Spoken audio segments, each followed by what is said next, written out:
Mesdames et messieurs, bonsoir et bienvenue dans cette nouvelle édition du journal de la rédaction. Voici les trois principaux titres de l'actualité. La Côte d'Ivoire va retirer progressivement ses troupes présentes au Mali dans le cadre de la MINUSMA. Cette annonce intervient au lendemain de celle du Royaume-Uni qui a indiqué vouloir retirer plus tôt que prévu son contingent. La barre des 8 milliards d'habitants sur Terre est franchie et l'un des faits les plus marquants du rapport des Nations Unies sur la population mondiale est que l'Inde devient le pays le plus peuplé du monde, dépassant la Chine. Enfin, en Égypte, une caravane africaine pour le climat réunissant 375 organisations et 28 pays à travers le continent s'est fait entendre aux abords de la COP27 pour réclamer une justice climatique en Afrique. La Côte d'Ivoire va retirer progressivement ses troupes déployées au Mali au sein de la MINUSMA, la mission de la paix de l'ONU, d'ici le mois d'août 2023. Également après la France et la Suède, le Royaume-Uni a annoncé lundi le retrait de ses forces au Mali. Le Royaume-Uni qui accuse également le gouvernement malien de sa proximité avec le groupe de mercenaires russe Wagner. Plus de détails avec Aymeric Towin. Alors que la situation sécuritaire au Mali se dégrade selon plusieurs observateurs, de plus en plus de pays contributeurs de la force onusienne de maintien de paix dans le pays annoncent leur retrait. Après la France, qui a terminé le retrait de ses soldats l'été dernier, et la Suède, deux autres pays viennent d'ajouter leur nom à la liste. Le Royaume-Uni et la Côte d'Ivoire. L'annonce du retrait anticipé des troupes britanniques présentes au Mali a été faite par le ministre délégué aux armées lundi devant le Parlement. Pour le ministre britannique, la Grande-Bretagne ne peut plus contribuer à la force de la MINUSMA après 2 coups d'État en moins de 3 ans à Bamako et la proximité des autorités de la junte avec le sulfureux groupe de mercenaires russes Wagner. Le groupe Wagner est associé à des violations massives des droits de l'homme et le partenariat du gouvernement malien avec le groupe paramilitaire russe est contre-productif pour la stabilité et la sécurité à long terme dans la région. Ce retrait annoncé pourrait fragiliser la force onusienne, d'autant plus que les troupes britanniques avec leur équipement de haute technologie ont contribué à de nombreuses victoires de la MINUSMA face aux djihadistes.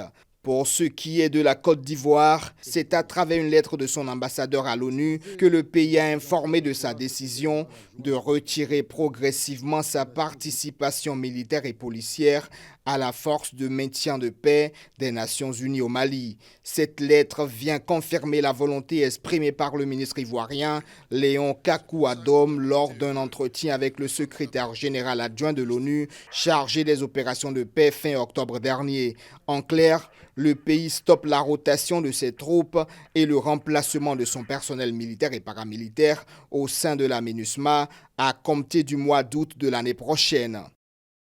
La relève de la compagnie de protection basée à Mopti, ainsi que le déploiement des officiers d'état-major et des officiers de police prévus respectivement en octobre et novembre 2022 ne pourront plus être effectués.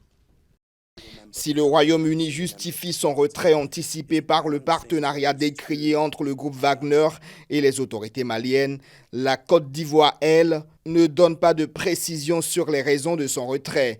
Mais la décision ivoirienne intervient alors que les relations entre le pays et les autorités maliennes sont en pleine dégradation depuis l'arrestation d'une quarantaine de soldats ivoiriens, membres selon Abidjan du contingent de la MINUSMA, mais accusés par Bamako de tentatives d'atteinte à la sûreté du territoire malien. Le Conseil de sécurité des Nations Unies a renouvelé lundi le mandat de la mission multidimensionnelle intégrée des Nations Unies pour la stabilisation en République centrafricaine, la MINUSCA, jusqu'au 15 novembre 2023. Le Conseil de sécurité a aussi décidé de maintenir son effectif maximal à 14 400 militaires, une décision que la ministre des Affaires étrangères de la République centrafricaine ne voit pas forcément d'un bon œil. Je vous le disais, de violents combats à l'arme lourde entre l'armée et les rebelles du M23 se sont poursuivis lundi à une vingtaine de kilomètres au nord de la grande ville stratégique de Goma, dans l'est de la RDC. Uhuru Kenyatta, l'ancien président kényan et facilitateur de la communauté des États d'Afrique de l'Est pour la paix en RDC, appelle à déposer les armes. On fait le point sur la situation avec Emerick Towing.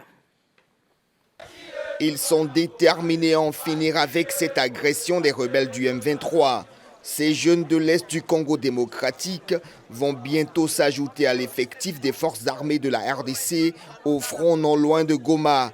Depuis lundi, les combats se sont intensifiés. L'armée est parvenue à stopper l'avancée des rebelles à Kimbumba, à une vingtaine de kilomètres de la grande ville de l'Est. Nous avons repoussé l'ennemi, mais aussi il a connu beaucoup de pertes. Et à l'heure où je vous parle, nous sommes en train de les attaquer en profondeur. Ils sont en train de reculer et l'objectif des forces armées de la République démocratique du Congo, c'est de ramener cette agression d'où elle est venue. Alors que les combats se poursuivent sur le terrain, la communauté des États de l'Afrique de l'Est mise sur la voie diplomatique pour aboutir à la fin des hostilités. Lundi, le facilitateur de l'EAC, l'ancien président kenyan Uhuru Kenyatta, a exhorté les groupes armés qui sévissent en RDC à déposer les armes et privilégier le dialogue.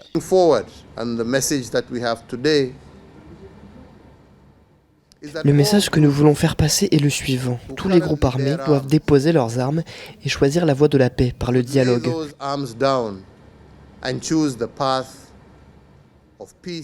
Rien ne peut être gagné par la force d'une arme.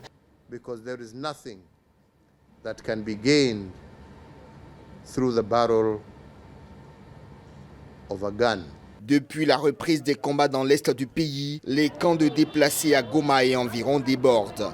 À Kanyaruchinya, par exemple, le nombre de déplacés avoisine les 40 000 et la situation devient de plus en plus critique. Le peuple veut la paix. Le peuple est fatigué de la guerre. Des milliers de personnes sont mortes et beaucoup d'autres ont été déplacées à l'intérieur du pays. Malgré la montée des tensions, Uhuru Kenyatta poursuit ses consultations dans le pays. Dimanche, il a rencontré le président Félix Tshisekedi avant de s'entretenir lundi avec la chef de la MONUSCO. D'autres rencontres sont prévues ce mardi. Elles permettront de préparer la prochaine session de pourparlers de paix sur la RDC, prévue le 21 novembre à Nairobi. Cette session réunira le gouvernement congolais et les groupes armés qui opèrent dans l'est de la RDC, sauf la rébellion du M23, soutenue par Kigali selon Kinshasa. Au Burkina Faso, l'ONU a demandé une enquête sur des possibles exactions militaires dans le nord du pays. En effet, samedi, le gouvernement burkinabé a publié un communiqué pour annoncer l'ouverture d'une investigation à ce sujet. En effet, il apparaîtrait que les forces de défense et de sécurité burkinabé ainsi que les volontaires pour la défense de la patrie sont soupçonnés d'avoir tué de nombreux civils dans plusieurs villages près de Djibo. Et ce n'est pas la première fois que les FDS et les VDP sont soupçonnés d'exactions. En avril, le ministère de la Défense avait déjà annoncé l'ouverture d'une enquête après des accusations similaires dans le Solane, dans le nord du pays, et cela concernait une centaine de personnes tuées. Parlons maintenant de la situation en Éthiopie. Le Premier ministre Abiy Ahmed a répondu au Parlement sur l'accord de paix avec le Tigré. Il s'est engagé personnellement mardi à appliquer honnêtement un accord de cessez-le-feu entre son gouvernement et les forces du Tigré. Un cessez-le-feu plus que nécessaire selon lui pour que la paix soit durable après 2 ans de guerre aux conséquences très lourdes. On fait le point avec Lorraine Mabou. Face au Parlement éthiopien, le Premier ministre Abiy Ahmed s'est prêté mardi au jeu des questions-réponses au sujet de l'accord de paix signé avec les autorités du Tigré. Nous avons fait le premier pas. Nous avons discuté, convenu et signé. Nous devons tenir notre parole en faisant de notre promesse de paix une réalité. Au cours de la séance, le Premier ministre éthiopien est revenu sur les principaux axes de l'accord signé samedi par le maréchal Berhanu Jula, chef d'état-major des forces armées éthiopiennes, et le général Tadesse Werede, commandant en chef des forces rebelles du Tigré. La convention signée entre les deux parties prévoit notamment le désarmement des rebelles, la livraison d'aide humanitaire au Tigré, mais aussi la garantie de la sécurité et la stabilité dans la région tigréenne, en proie depuis 2 ans à une guerre fratricide. Nous avons souffert d'une misère indicible au cours des 2 dernières années et nous continuons à souffrir. L'engagement que nous prenons aujourd'hui s'inscrit dans l'espoir et l'attente que la souffrance de notre peuple prenne fin et bientôt.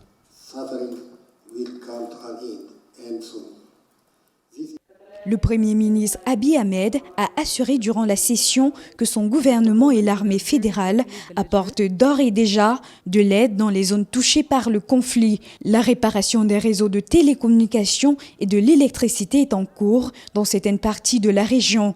De plus, certains déplacés de guerre sont déjà rapatriés chez eux.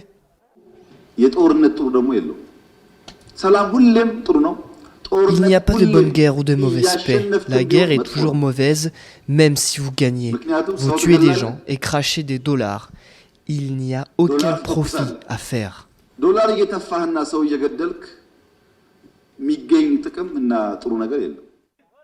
Après 2 années de guerre marquées par des combats meurtriers et des exactions multiples contre les civils, International Crisis Group et Amnesty International estiment que ce conflit au Tigré est l'un des plus meurtriers au monde.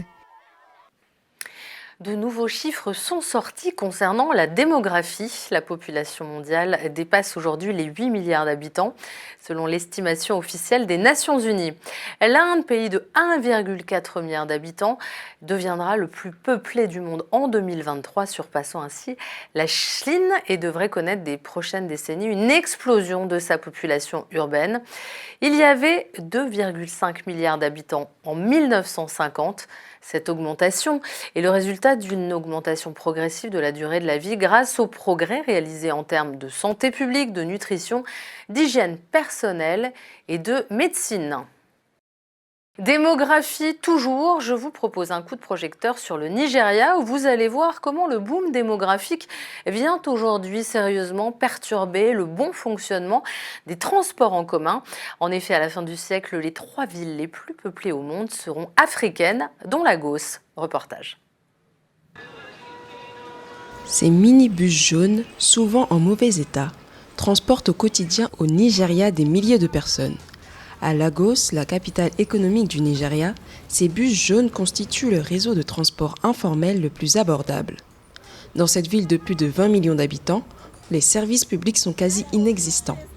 Alors que chaque jour, les résidents de l'ancienne capitale du Nigeria font face à d'énormes problèmes de circulation. Est-ce que le Nigeria est censé être comme ça ?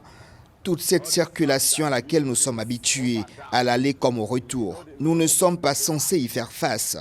Tout le monde doit se dépêcher pour se précipiter pour aller au travail et se dépêcher à nouveau pour rentrer à la maison et tout le temps faire face à la circulation. Lagos, qui est déjà l'une des villes les plus peuplées d'Afrique, risque de devenir la plus peuplée au monde d'ici 2100. Cette future mégalopole, comme d'autres villes d'Afrique, doit jongler entre l'absence ou l'inefficacité des transports en commun, sur des routes bien souvent abîmées, encombrées de véhicules, mais aussi de commerçants. Pour certains, pas d'autre alternative que de passer par les voies maritimes. Je prends normalement le bateau tous les jours afin d'arriver à l'heure au bureau. Par bateau, ça met en moyenne 20 à 25 minutes, contrairement à la route où ça peut prendre 1h30, voire 2 heures. Les autorités locales tentent de développer de nouvelles options pour gérer au mieux l'expansion démographique de Lagos. Des options qui se doivent de répondre à l'attente des habitants, mais aussi au respect des enjeux environnementaux. Lagos est une ville congestionnée. Nous devons donc évidemment trouver des alternatives. C'est pourquoi le gouvernement de l'État de Lagos a entrepris un développement durable du système de transport maritime. Selon la directrice de l'autorité des transports de l'État de Lagos, pour que l'économie d'une ville prospère, le système de transport doit être adéquat et efficace. C'est pourquoi l'État de Lagos prévoit des plans ambitieux comme la création d'un nouvel aéroport ou encore un réseau de transport public qui comprend trains, bus et ferries. En Égypte, une caravane africaine pour le climat réunissant 375 organisations et 28 pays à travers le continent s'est fait entendre aux abords de la COP27 pour réclamer une justice climatique en Afrique, mais également pour demander que les pays les plus riches prennent en charge les dégâts causés par le réchauffement climatique. Valentine Exantus. Dans les rues de Sharm el-Sheikh en Égypte, des militants scandent les noms de différents pays africains. Alors que la COP27 entre dans ses derniers jours, ils sont venus réclamer une justice climatique pour le continent africain. Beaucoup parmi les manifestants dénoncent les pertes et les dommages causés par les changements climatiques sur le continent. Inquiets pour l'avenir climatique de l'Afrique, ils appellent à mettre fin aux débats inutiles pour passer aux actes. Nous voulons des actes, nous ne voulons pas qu'ils détournent l'attention, nous ne voulons pas de spectacle, nous voulons une action climatique et nous voulons une justice climatique. Nous marchons pour faire entendre notre voix. Selon les Nations Unies, l'Afrique, qui émet moins de 4% des émissions mondiales de CO2, subit les plus lourdes conséquences du changement climatique. Les activistes soulignent que les populations autochtones sont bien souvent parmi les premières victimes. Notre planète est en train de mourir parce qu'ils prennent son sang tous les jours. Nous ne pouvons pas accepter cela. Nous devons nous lever tous pour la planète, pour le droit des peuples indigènes, ici, dans cette COP, maintenant, en Égypte. Dans les sillages des manifestants, le ministre sénégalais de l'Environnement a dénoncé l'absence de leadership et d'ambition en matière d'atténuation des émissions de gaz à effet de serre. Comme lui, manifestants et participants à la COP27 lance un appel pour des actions climatiques urgentes avant qu'il ne soit trop tard. Croyez-vous possible l'abandon des énergies fossiles ? En tout cas, le sujet a été abordé à la COP27. Si pour certains, comme Greenpeace, cet abandon serait rentable d'ici 2050, d'autres ne le voient pas du même œil. L'abandon total des énergies fossiles semble improbable à court et moyen terme. Écoutez le vice-président de la République islamique d'Iran. Adopter une stratégie à une ou deux options et se diriger vers une seule source d'énergie engendre encore plus de non-durabilité et de pauvreté énergétique. L'abandon des énergies fossiles semble hautement improbable à court et moyen terme. C'est pourquoi l'investissement et la promotion de l'utilisation de combustibles à faible émission de carbone, comme le gaz naturel, pourraient jouer un rôle plus efficace dans la garantie de la sécurité énergétique à mesure que les pays avancent dans les stratégie de développement durable. Guerre en Ukraine. Au G20, la Russie est mise sous pression pour mettre un terme au conflit. Dans un projet d'accord établi au G20, les membres du sommet économique veulent fixer un cap commun pour mettre un point final à l'invasion en Ukraine, débutée le 24 février 2022. On écoute le ministre des Affaires étrangères russe, Sergueï Lavrov. Tous les problèmes proviennent de la partie ukrainienne, qui refuse catégoriquement des négociations et avance des revendications manifestement irréalistes et inadaptées à la situation. La seule conclusion que j'ai tirée du discours de Zelensky est qu'il n'a écouté aucun conseil occidental jusqu'à présent. Je ne vais pas énumérer tout ce qu'il a dit. Il y avait une rhétorique militante, russophobe et agressive. Et dans le reste de l'actualité internationale commentée aujourd'hui par Valentine Exantus et Noël Ndong, nous parlerons de l'Italie. Le vice-ministre de la Santé remet en cause le vaccin anti-Covid. Et puis nous irons au Tchad, où a lieu le premier procès de manifestants arrêtés lors des événements du 20 octobre. Enfin, des dizaines de perquisitions sont en cours dans plusieurs EHPAD du groupe Orpea en France. C'est parti. Le numéro 2 du ministère italien de la Santé, qui avait remis en cause l'efficacité du vaccin anti-Covid, s'est finalement rétracté. Interrogé sur un bilan encore plus grave sans les vaccins contre le Covid-19, Marcello Gemmato avait affirmé qu'il n'existait aucune preuve de l'efficacité des vaccins. Il a dénoncé une approche idéologique dans la gestion de la pandémie par l'exécutif sortant, ce qui a provoqué un tollé. Certains partis de l'opposition ont demandé sa démission. Marcello Gemmato a assuré mardi que ses propos avaient été sortis de leur contexte et instrumentalisés. Les vaccins sont une armée précieuse contre le Covid, a-t-il plaidé dans une Italie qui fut le premier pays européen touché par l'épidémie de coronavirus début 2020. Ce mardi 15 novembre s'est ouvert au Tchad le premier procès de manifestants arrêtés le 20 octobre à Mongo dans le centre-sud du pays. 11 personnes sont jugées pour attroupement non armé et rébellion. Vendredi dernier, le ministre tchadien de la Justice avait reconnu que 621 personnes avaient été auditionnées à la prison de haute sécurité de Koro Toro, dans le nord du pays. Parmi elles, 82 mineurs. La procédure judiciaire mise en place inquiète l'ordre des avocats du Tchad. Elle ne respecterait pas les règles, a déclaré le baronnier, maître Djirandi Laguerre Dionro. Des dizaines de perquisitions ont été menées ce mardi dans une trentaine d'établissements d'hébergement pour personnes âgées dépendantes du groupe Orpea. Les perquisitions entrent dans le cadre d'une enquête ouverte pour maltraitance institutionnelle. 54 plaintes ont été déposées auprès du parquet de Nanterre dans le département des Hauts-de-Seine. Le 8 juin, une quinzaine de perquisitions avaient déjà eu lieu au siège de l'entreprise à Puteaux, dans les Hauts-de-Seine et dans plusieurs directions régionales. Ce déploiement de gendarmes intervient le jour où Orpea présente un plan de transformation destiné à assainir ses pratiques et ses finances. Justice en Guinée, le procès du massacre du 28 septembre 2009 au stade de Conakry a repris lundi.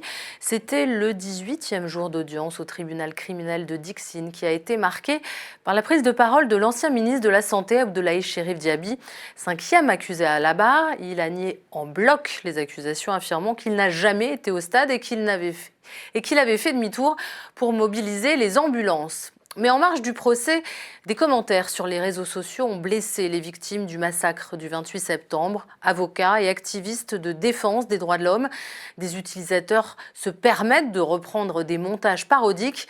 Ces imitations de témoignages des accusés font réagir à Conakry. Reportage Sayon Kourouma. Le gros dossier là qu'ils ont fait derrière moi, pensant qu'ils pouvaient organiser le procès là sans moi, ça ne peut pas marcher. C'est la nouvelle tendance qui se dessine sur les réseaux sociaux. Regardez, les comédies comme ça là. Des utilisateurs qui reprennent des témoignages des accusés du massacre du 28 septembre 2009 à la barre. Des vidéos devenues virales, notamment sur le réseau social TikTok. Mais ces parodies sont pointées du doigt par de nombreux internautes à l'image de Tengueno. Regardez ça. C'est vraiment déplorable ça. Il y a eu mort d'hommes le 28 septembre, il y a eu des cas de viol le 28 septembre et il y a eu des choses très atroces qui se sont déroulées. Donc je pense qu'on ne doit pas faire la comédie sur ces des choses. Des défenseurs des droits de la gente féminine montent également au créneau et dénoncent ces reprises de témoignages des accusés. Pour les clubs des jeunes filles leaders de Guinée, ce n'est pas le moment de la distraction. Là, moi, je pense qu'on est en train de parler de pertes en vies humaines, des femmes qui ont été battues, violées. Il y a des femmes jusqu'à présent qui n'osent pas aller au stade parce qu'elles sont traumatisées. Donc moi, je pense que c'est vraiment pas amusant que des personnes se permettent de s'amuser sur des réseaux sociaux en faisant des vidéos, voire même nos pays voisins qui se mettent dans la danse avec nous pour s'amuser. Il faudrait qu'on soit sérieux là-dessus pour que justice soit faite. Vous l'avez rencontré au stade. Faire du show autour de la douleur des victimes est aussi condamné par l'un des avocats de la partie civile. Maître Alpha Amadou Dès parle de respect de la mémoire des disparus. Plus d'une centaine de personnes ont été tuées, donc nous pensons qu'il est important que les gens se ressaisissent sur les réseaux sociaux et comprennent que ce n'est pas du théâtre qui est en train d'être déroulé dans la salle d'audience et que les victimes méritent du respect par rapport à ce procès. L'avocat des victimes appelle à la responsabilité pour que ce procès, qui est suivi partout, ne soit pas un objet de risée des réseaux sociaux. Un procès qui devrait d'ailleurs permettre de faire la lumière sur l'une des affaires juridiques les plus importantes de l'histoire du pays. Et on se quitte sur des images insolites d'un bébé éléphant qui a décidé de perturber un journaliste de télévision pendant son duplex. Les images ont quand même fait 3,2 millions de vues sur Twitter.